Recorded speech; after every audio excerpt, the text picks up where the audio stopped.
Well, the last couple of weeks, we've learned about when, why, and where we have the books in the Bible, the Old Testament and New Testament that we have today.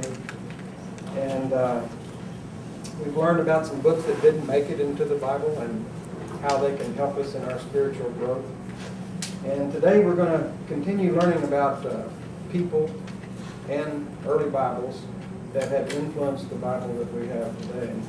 Our speaker today for this lesson leader is going to be Jim Parker. And Jim Parker was introduced to me by Dennis and Sandy Page. And he's been very helpful in guiding me into this lesson of the Word. And he's the owner of the Old and Rare Bookstore, the Book Gallery in downtown McKinney. And if you've never been there, you need to stop by sometime.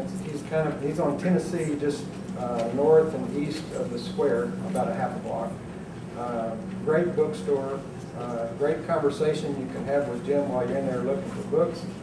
So I encourage you to visit him in downtown McKinney Square. He also teaches a literature extension course at Collin College. And Jim and his wife Dee live in McKinney and have 2 daughters and 5 grandchildren. And one daughter is a physician's assistant in Oklahoma, and the other daughter is serving as a missionary on the Mosquito Coast in Honduras. Jim and Dee are longtime members of First United Methodist Church, Plano. So please help me welcome Jim Parker.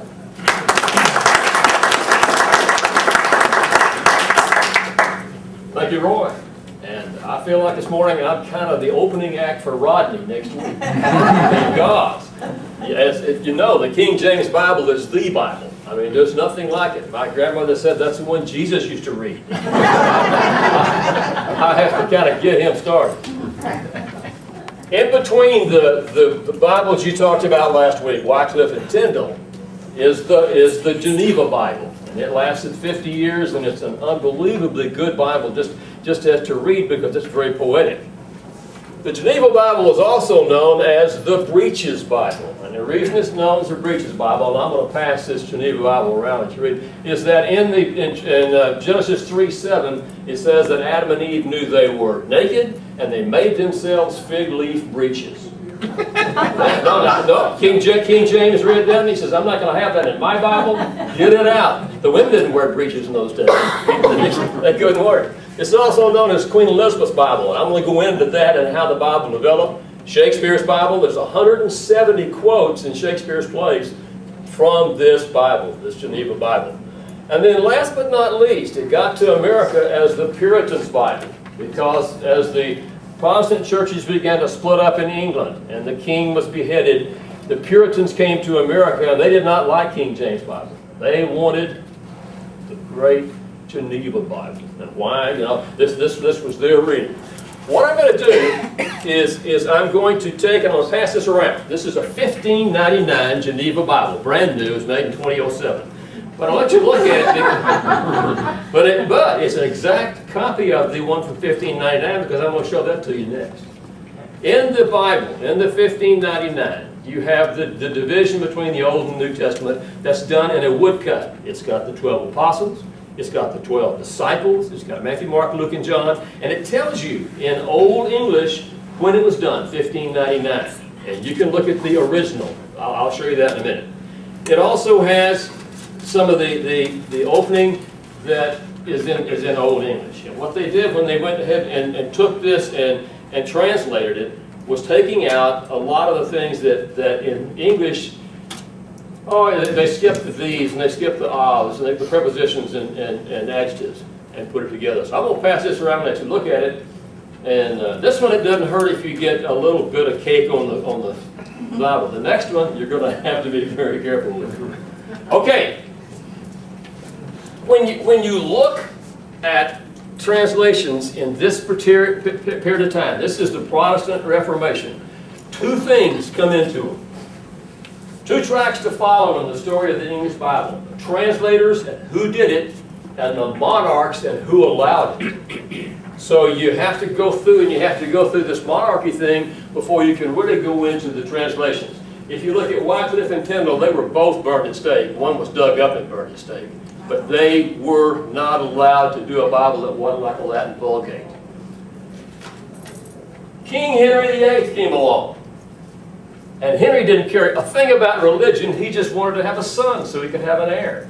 And so his wife, Catherine, could not have a son. She had had a daughter, Mary, who becomes queen later. But with no son, he petitioned Rome. You know, I'd like to have a divorce so I can divorce this woman and get another woman, have an heir to my throne. Rome says, no, no way. We're not doing any divorces. That's it. So Henry says, okay, I'll start my own church. And he did. And this is where the Anglican Church started. And he began to pull it together. Now, they didn't really have a Bible that was in English. Their Bibles were basically, you know, in Latin. Most of Wycliffe's Bibles had been destroyed. Tyndale's Bibles were burned with him, and only 2 copies remain today in the museum in London. 2 copies. That's just scarcer than the Gutenberg Bible. So Henry starts his own. He goes ahead and divorces Catherine and marries Anne Boleyn. He knows Anne's going to give him a son. Has to. Well, Anne didn't give him a son either, and his own church, so he chopped her head off. And that way, once she was dead, that was okay. We can go ahead and marry Jane Seymour. But Anne gave him one daughter, Elizabeth, one of the 3 greatest queens in the history of England, and one of them is on the throne right now. Okay, Jane Seymour had a boy named Edward, but he was very young, he was very sickly, and he didn't really, you know, look like a kid who was going to be queen. But when his dad died, he was 9 years old and he became king. His big question was, do I go back to the Catholic Church or do I stay with my dad's church? And he at 9 o'clock, you know, I mean, 9 years old, you don't make a lot of decisions like that. But he had his advisors, and they drifted along and stayed with Protestantism. And the church grew and the church grew. But he died at 15. So now you get into what I talk about with monarchs and what they can do for religion. The woman that replaced him was Bloody Mary. And she was known as Bloody Mary because she killed more Protestants than any other queen. She would not have a Protestant Bible, either of these Bibles. She burned all these Bibles here. So she married a Catholic. She married a Catholic, Philip of Spain, and took England back to Catholicism. Now, you think about if you're a guy that owns a business in England and you're rocking along and the king says we're going to be Protestants, okay, I'm a Protestant. The queen says we're going to be Catholics, all right, I'm going to be Catholic. And you go with what the monarch wants to do. It's like in Germany in World War II, if you were a German home, you had Mein Kampf laying on a desk by the door when the SS came in. So you want to do what the monarch does. Well, she was unbelievably tough, and in acting and all, all the bishops, preachers, whatever, that were in the Protestant church left and went to Geneva. And they all gathered in Geneva, and this is where they decided they would do their own translation. So they're there, and the big decision they have is, do we go with the Latin Vulgate, which has been the one that's been for 1,000 years, or do we go back to the Hebrew and the Greek? Well, what they decided was then go back to the Hebrew and the Greek.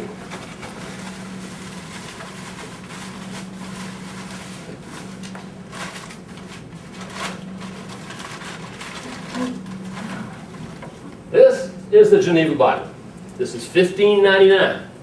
And I'll pass it around, you can kind of look at it a little. But it basically, this is the one that they translated. And when you open it, I have a mark here on the woodcuts. They're exactly as the one you see in the Bible there. But this one is a fascinating piece because if you look at the table of contents, it says the Apocrypha is in here. But the Apocrypha is not in here because the Calvinist people in England didn't really care that much for the Apocrypha, and so they would take theirs out. Well, this one's been taken out, and I assume that's what it was. I don't know. I can't tell.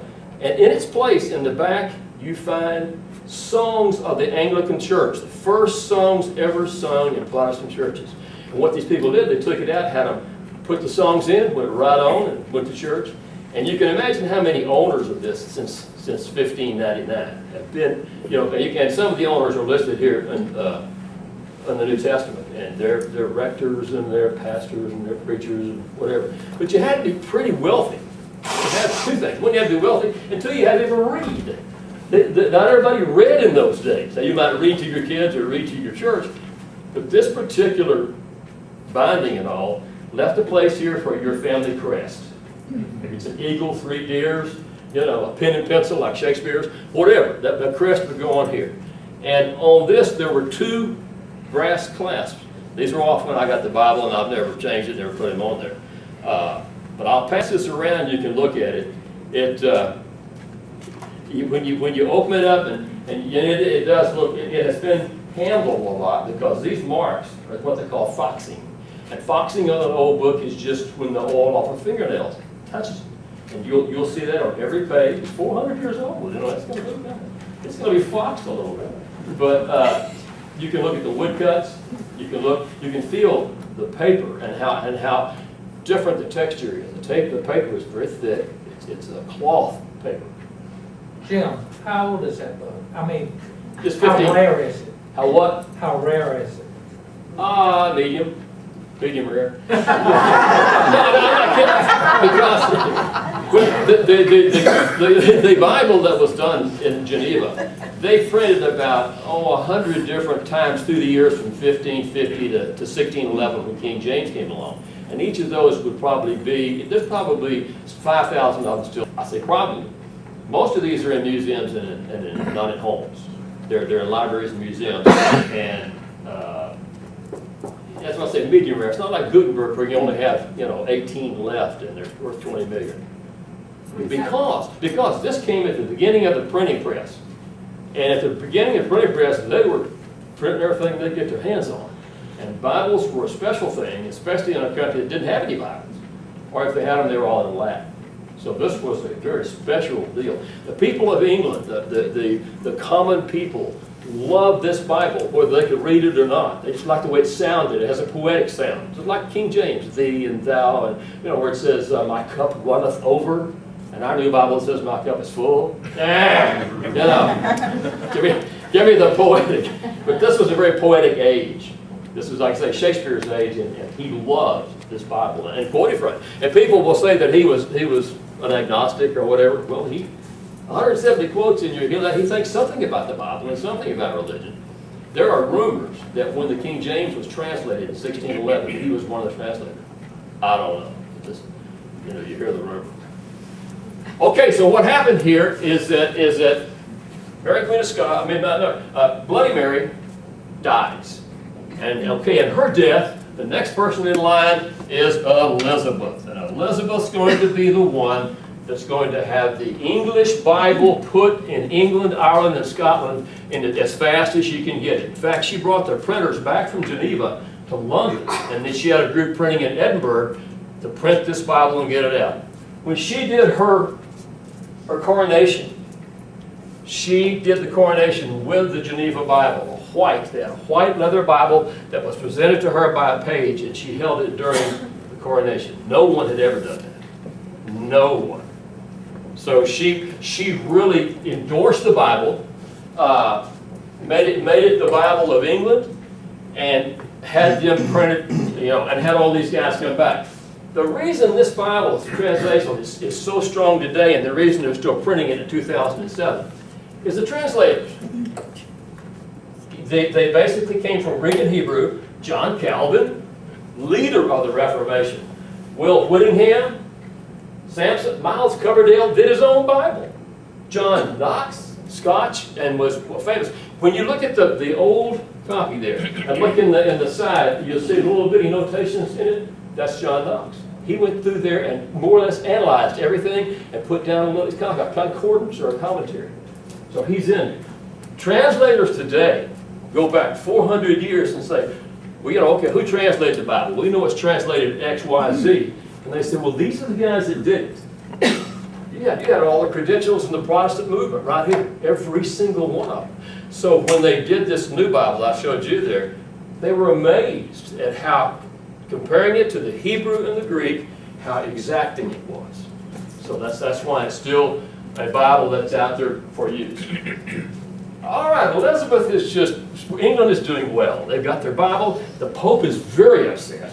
He is so upset, he gets Philip of Spain. Now, you got to realize in the Catholic Church, Italy is the church, France is number 2, and Spain's number 3. That's the Catholic area, the way it was then. The Pope gets hold of Philip and says, Philip, go up there and marry her and turn that country back into Catholic. And he says, yes, sir. And he goes up, and he courts Elizabeth for 3 years. And she finally tells him no, and he says, why? She says, because I'm the virgin queen, I'm married to my country. Goodbye, Philip. And he goes back to Spain and tells the Pope, and the Pope says, take it by force. Go against England. I want to take the country back. We can't have a country like that. The world's going to go Protestant. So Philip gets together the greatest fleet of ships ever put together in history, the Armada. I mean, there's nobody going to beat this Armada head to head. And he sails up from Spain, he goes up the coast, and the English are snapping at him with their smaller ships and going along. And he goes into the port just below Calais. He has these ships, and they take him in for the night. And Elizabeth's chief of the admiralty was Sir Francis Drake. And she says, what can we do? My gosh, they're right across the channel. They're going to come in here, just like William the Conqueror, and they're going to beat our country. And he says, I'll take care of it. He gets about 30 of his oldest ships, and he covers them in tar and pitch. And he sails them out into the channel and waits for an eastward wind. And when the wind comes up, he puts the sails up and he sails them over toward France. And by the time he gets there, he has a crew that sets them all on fire. And he sails these fire ships right into the Spanish ships, and that was the end of that. In history, the galleons all blew up, went to pieces, and Elizabeth's country was saved again. So, you say, well, how did the Bible survive? That's how it survived. Because the monarch was strong enough herself to fight for it. If she hadn't, England might have gone back Catholic. Ireland is still pretty much Catholic. But in her way, she was going to fight the whole thing. Okay. And then when she dies, who comes to the throne? She had chopped off the head of Mary, Queen of Scots, because Mary, Queen of Scots was a little treasonous with France, and so she brought her down and chopped her head off. Mary's son James comes to the throne. King James I changes. It's no longer a Tudor dynasty, it'll be a Stuart dynasty, and he decides he wants his own Bible. And you'll hear about that next week. Okay, any questions? Or I've got some other stuff here. The times really determine what is going to happen with the religion. And it's just like you see it happening today.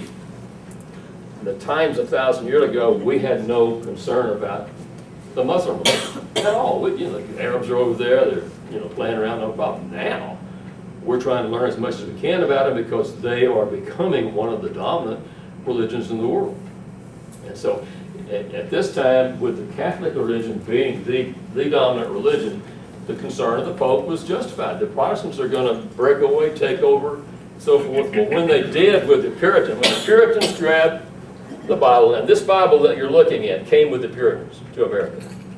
They're coming to America. America's not going to be Catholic anymore. It's going to be Protestant. Well, that's not true because a lot of Catholic immigrants came in, whatever, and the language came with them. But the first ones came. The first ones were Protestant. Jim? Yeah. Have any of the previous Bibles, Wycliffe and Tyndale or whatever, the Great Bible, had they been in chapter and verse or No. had any notations or marginal notes? So the Geneva was the first? The previous Bibles were all narrative. They just. If you ever seen a picture maybe of the Gutenberg or any of them, they're generally narratives. Now it's really ironic that now we've gone back to our Bibles are narratives, so they're easy to read and read a story, without chapter. But chapter and verse were done first in the Geneva. And the reason and the way they did that, I say these guys were extremely bright, and they knew the language and how sentences broke up, and paragraphs broke up, and chapters broke up, and they put them together. Now, they included the Apocrypha in the original Bible when they did it. Like I say, it's on the table of contents. So they saw that ought to be in there. That was a tremendous debate because that was basically seen as from the Catholic Bible. It's not seen as a Protestant group of books.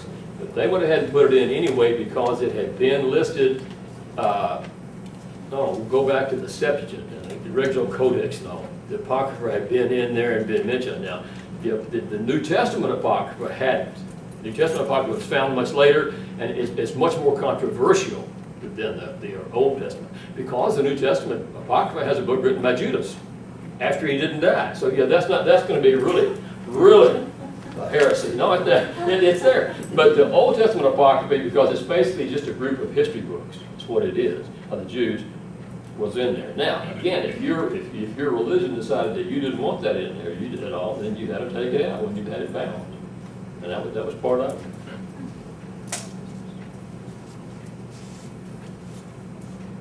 So why didn't the Pope get up, why wasn't he going after Germany like he was going after England this time? He was. He was. Except for the fact, here's the thing that lessened it. These guys here were not Catholic scholars. They were scholars and biblical scholars. Luther was a Catholic monk. And the Catholic was the one that was going through it and doing it. And he didn't see as much problem with it as he did. It's still a problem, still, because you got it in a language that the people can understand. You don't want that. You know, that's the worst thing in the world, how people understanding the Bible. But he was a little easier on it, because Luther really never left his position, even though he went to Wittenberg in the church, and he went out to the monastery. And he didn't create the Lutheran church. He was just seen as the great reformer. And y'all remember when the Catholic Church finally allowed churches to be in the language of the country they were in? Vatican II, wasn't it? When? Vatican II in the 60s. 50 what? Yeah. You were all alive. Yeah, you all remember when it did. It was in the 50s, and it was a big deal, because I was dating a Catholic girl at that time, and she says, "What is all this about having the Bible in English?" I said, "Wait a minute." I said, "Let me tell you what it's like." And I had been going through it in Dallas at that time, in the 1950s. When you're in high school, you could take a high school Bible credit course, one for Old Testament, New Testament, and they gave you high school credits. So I took them both, so I got really brushed up on the Bible. And she was always asking me about, what are you learning? Well, I'm learning about Abraham and Moses and the whole group. And it was fascinating. I said, "Do you think that Catholics will really read this?" She says, "No, because we've been trained in church to have a certain thing going on from the altar and the incense and all, and there's no need to have to know what's going on. It's all, it's in life." So that was kind of the thinking. But to think about this, you're talking about here, 1550 originally, to go 500 years before the Catholics finally say, "Okay, we're going to let them learn." It's a long time. So you can see why they were after these guys and why they were just, killing as many as they could. Any other questions? I can get more to this, but that's a good question. That's a very good question, because you're talking about the hierarchy of each church. And the reason the evangelical churches have grown today, like they have, there is no hierarchy. You say, well, there's got to be a hierarchy. You've got to have, bishops. You have a strong clergy up above. Yeah, we've always had that. The Catholics have had that. But the evangelicals don't have that. One guy runs a church with 10,000 people in it. And he may have and that appeals to this generation more than an organized church. I don't know if y'all's church is growing here or not. How many 18 to 34s do you have that come in here and really join and get to be a part of it? I don't know. But we have a real problem with it. And we're sitting in a great area to do it. It's just we don't have the vehicles to get them in. I go to Oklahoma, I go to Norman, both my daughters went to school up there. And I go to the church there at the old McFarland Church, which is a gorgeous old church. I go to the regular service, and then I get my daughter and grandson to go over into the gym. There's 500 people and a rock band.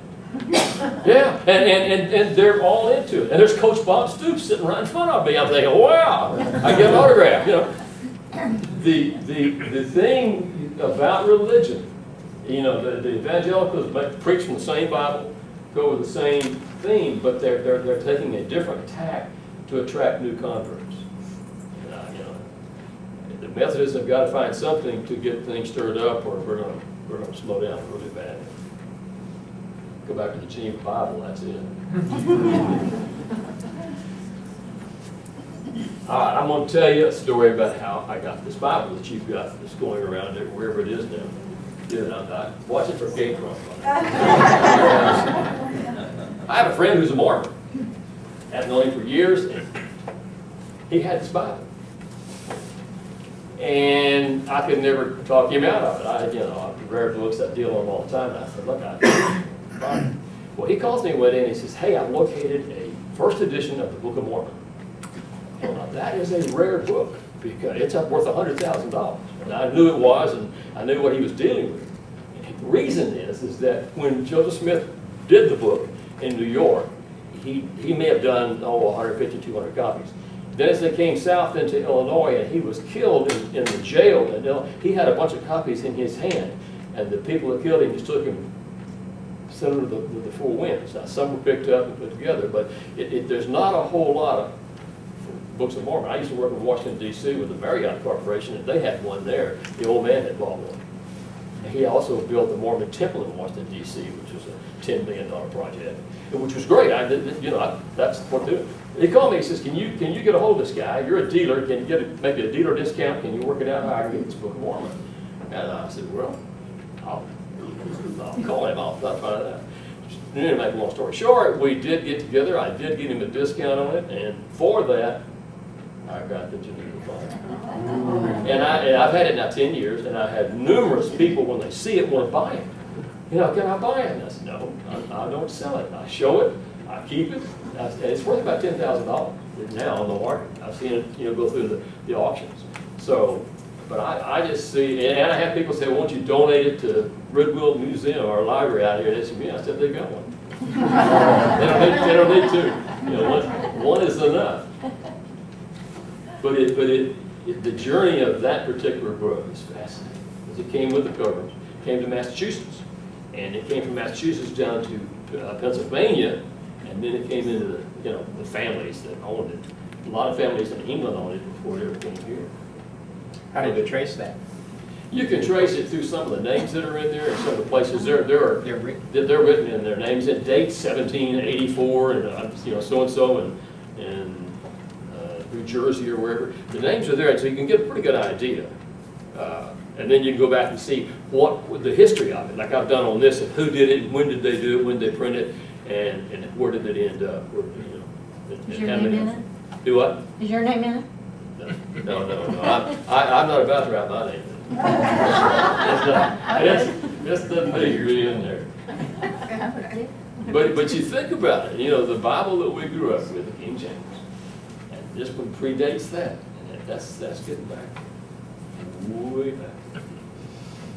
So Protestantism has gone through a lot of different, ups and downs. And the final translation of this particular Bible is 1599. They did the first in 1573 up to 1560. It came all the way through, and at each point, one of these guys would say, "Hey, we need something here. Change this, do this." And they would go back and they'd do a reprint. You can get other reprints. The final one, this is the one that Queen Elizabeth said, "This is it. This is the final translation." And when she said it was final, it was final. That was it. You aren't going to argue with that. So that's when they printed up to 1611, when they did come through with King James. And the real irony of the two Bibles is the Bible she loved and she wanted was outdone and superseded by the son of a woman that she killed. So, and but she was stubborn. She was never going to have any children, so she didn't have any heirs. So it was going to go to the other side of the family, and it did.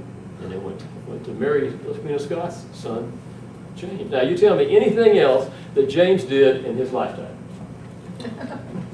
Anything, just anything you can think of, other than the King James Bible. He was a great hunter. He was a hunter, okay. He was somewhat lazy. Somewhat lazy, okay. But as far as history, He had put Sir Walter Raleigh to death. that's right, he did. After he became part of the tobacco can, he put it. Not a very nice person. Hey, no, he really wasn't. He was not a really nice person. And it just, what was it, 2 kings later, they chopped off Charles's head. Yeah, I mean, England was going through a real tough time. Well, what was happening to England was that the religions were getting into politics.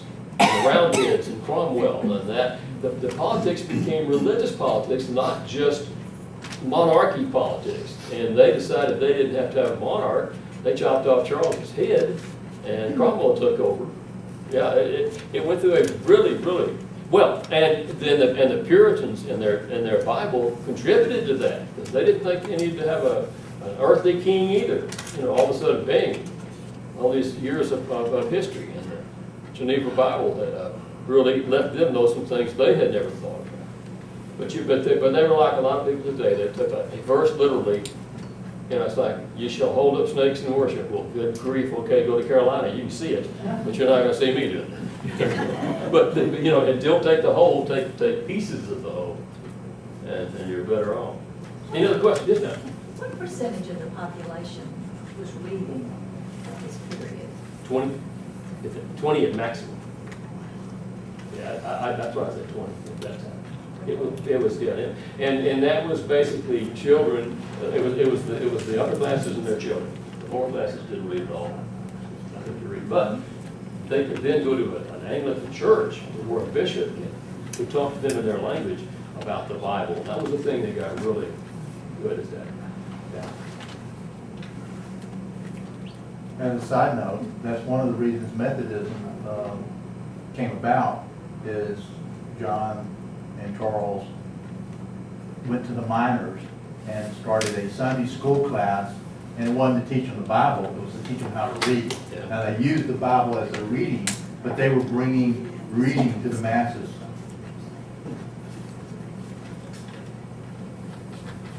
Like I said, I teach a literature course over Collin County for the seniors active in learning extension course.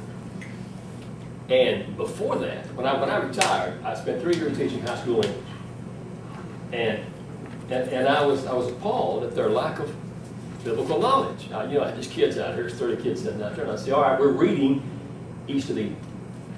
Tell me where Steinbeck got the time.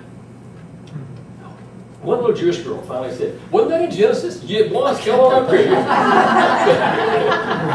No, and then we got into what we did, and the opening line is called me Ishmael. And who was Ishmael?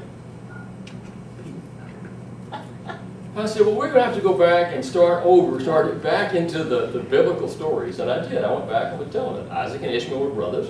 Isaac became the Jewish race, Ishmael became the Islamic race. And here's how they went, and here's why they used Ishmael. So I did another course, that not with them, but in Collin County. I had a course on the Bible in literature. And it was mainly to let people know that probably quotes from the Bible or titles from the Bible, you know, are titles from religious people, like For Whom the Bell Tolls. That's a poem, a religious poem. They came for a reason. The Bible was telling you something, you know. Ask not for whom the bell tolls, it tolls for you. And I said, you need to understand that the Bible isn't just a religious book. It's a piece of literature, fantastic piece of literature. And if you read it and understand that, you can see how it's affected the rest of our literature throughout the centuries. And it was an interesting course. That it's like, yeah. Yeah, I was in college, and we were reading poetry, and I swear my professor was high on drugs.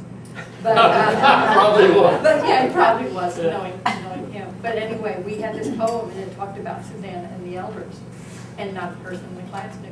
So he had to go back and explain to us who Susanna and the elders were. So I mean, that was Well, it's against the law for us to study Bible in high school. Like I told you before, well, I took a course. Don't they study it in relation to history, though? Don't We they? used to, they don't anymore, I don't They think. don't anymore at all? Well, like I said, I taught school for 3 years, and I got in trouble teaching Paradise Lost. Paradise Lost is just an epic poem, but it's about God and Satan. And parents were calling in, and the principal came up in the office and says, you're teaching devil worship. I said, I'm not teaching devil worship, I'm teaching Paradise Lost. And so I said, have the parents come in, let me meet with them, and I'll go through the whole poem. And when I asked them if they'd ever read it, no. I said, you've never read Paradise Lost? Nope, nope. And I thought, you hate to ask them where'd you go to school, but you have to. And I went there and I said, hey, Satan is a major character in this poem. He gets cast out of heaven and into hell. So he doesn't win, he loses. God wins, you know, and then it's Adam and Eve, and they lose, and they get cast out of the garden. And that's the whole, you know, I said, the gist of it. They had never heard that story. I said, okay. If I can't get the kids to it, the parents are never going to understand. But there just needs to be more knowledge about the great biblical scholars. That's this. The Geneva Bible is a more readable version of English than any of the previous Bibles. Yes. Because last week we saw some of the writing from Wycliffe, and we couldn't understand it really. No, How did it get from the way that Wycliffe wrote English to the way that these translators wrote English in the Geneva Bible? Let me just show you. I'll give you a quick. It's not totally misunderstanding.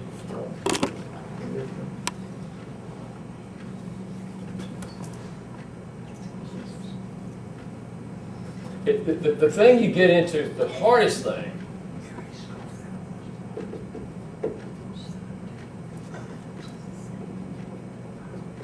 all right, and this is just a simple one. Jesus said unto him, the S's are in Old English are really magnified. And you'll see them if you look through the old dual Bible there.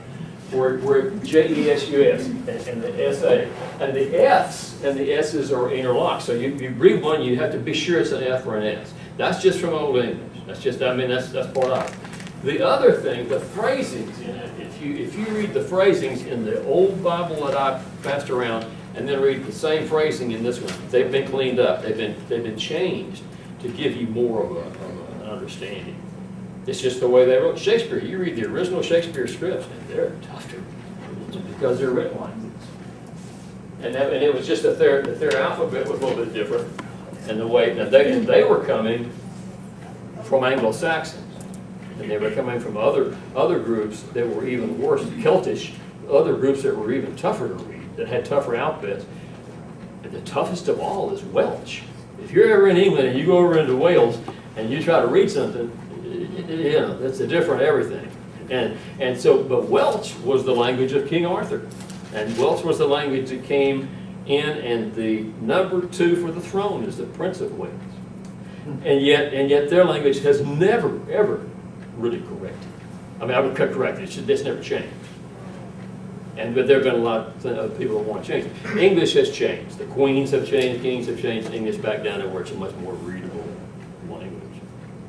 But you're right. The Geneva Bible was the first one that put the paragraphs, sentences, all up together. It's the first one that wrote the notes in the column that tell you what you're trying to read, whatever. And it's interesting to see what they decided to put in the woodcuts on the division between Old and New Testament, where you have the 2 12s are sacred, the 4, and then in the language it says transferred from, and in it it'll say from, and you'll see that S's and F's kind of screwed up, Greek and Hebrew.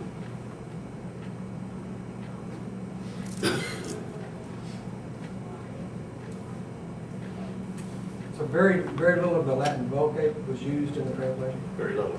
And yet, when you go to King James, they did use the Latin Vulgate. They combined the Latin Vulgate and the Hebrew, and and had a kind of overlay. Yeah, it was. But you got to admit, any book of any kind that lasts 400 years and is currently being printed, it's got to be a grand book, and that's King James. But by the time King James did his printing, England was familiar with reading a Bible in their own language. They had one, it was good, it was the Queen's Bible, it was the Bible everybody loved, they had it. And then, so they were used to that. And they could buy the new car if they wanted to, or stay with the old car. Just to. Jim, don't you have a wooden Bible in your store? I do. And what version It's is that? 1870 King James. It's a good point you make. When the people on the east coast of America decided to get in covered wagons and come west, however far, Philadelphia, they would buy one of these wooden Bibles, and those things are 2 foot by 2 foot. It's a wooden covered in leather, and they're gorgeous. And the inside of it would be the King James Bible, and some have the Apocrypha. And then it would be 4 or 5 pages for genealogy and where you've been and who you got married and who died and whatever. So when you buy these, and on the outside, if you flip them over, there'd be a gilt stamp of Jesus or a cross or whatever. They're beautiful Bibles. But they were genealogy Bibles. And as they came across America over a period of 5 years, whoever was born, whoever died, whoever got married, whatever, went in that Bible, because you're not going to stop in some local town and say, hey, can you show me the justice of the peace? No, you're going. You're out in the boonies and you're heading across. So they became a very treasured family Bible. I'll never forget, about two years ago, I had one of the Bibles, I've sold it. This family brought it in and they wanted to sell it. And I said, well, look at this. You've got your great-great-grandmother's handwriting here, coming across the country and where they went and everything, and, you know, genealogy. And they said, no, it's okay, we got it on CD-ROM. I said, okay. Well, okay. I said, I'll buy your Bible from you. Of course, I said, this would be a coffee table Bible for anyone. And even though the people that bought it wasn't their genealogy, they got to lay on their coffee table. It's just, they're just so beautiful. They're just so well done. Yes, sir. If I understood you right, you said that the impetus for the King James Bible was English wanted one of their own? The impetus for the King James Bible was King James. King James did not like the Geneva Bible. No, first, because of the breaches. He did not like that word in the Bible. It shouldn't even be in there. So if you read your Bible, King James, it says they knew they were naked and covered themselves with fig leaves, not breeches. Plus, he didn't like Elizabeth because Elizabeth had killed his mother, chopped off her head. And he wanted to change to something a little different. Plus, the Geneva Bible was put into effect in England by a woman. He wanted, well, he's Scottish. He comes from Scotland. He came down to Scotland to London, never did like it. He wanted to go back to Edinburgh. But he was Scottish and he was the first Stuart king. And by golly, I'm going to do something to make my name. You know, today you say, well, we'll have a war. But then they printed the Bible. And he was the one. He was the leader. And that's why it's a King James Bible, and that's why it's done. It was a great translation, just an unbelievable translation. But much more modern. They had advanced much further then than they did 50 years before when Elizabeth took over and had to go through all the wars to keep them Protestant. So it's a different time and place. Tell you a little bit about the Book of Mormon. I think we go a couple of minutes here. And I'm not saying this because we have a Mormon learned president. That's his deal. He's on. He's going. I teach a class on Mormonism, and I've known. I think some of my best friends are Mormons. I don't say that, but they are. And what happened in the Mormon Church is when the Book of Mormon was printed, and it got down to Nauvoo, Illinois, and the people just didn't like the fact that the Mormons had more than one wife. I don't know if they want to have more than one wife. I don't know, but they didn't like it, so they put Joseph Smith in jail. And then a mob came up outside, and they were going to hang him in this. As the man came into the jail with a gun in his hand and for Joseph Smith says, "What are we going to do with the widow's son?" And you all Mormons? I mean, you all Masons? He was a Mason. And that's a Masonic word, that Masons, it's just a word they use. And this other guy was a Mason that shot him anyway. And it's always been a real thing between Mormons. But when they shot him, they got together what was left of the Book of Mormon and took it, with them, with Brigham Young. When he says, "We're getting out of here, they killed the prophet, we're going to go on out to Utah," and they did, and took what they had, and they printed up a lot of books, but those are very, very rare books. And you think about it. If you're a Mormon and you've made $1 million and you've done very, very well and you've run for president, you want your own book. You want your first edition of the Book of Mormon. And that's the reason they come up and they get so expensive. The Bibles like this that more were printed don't get that expensive. Gutenberg is $20 million a book right now.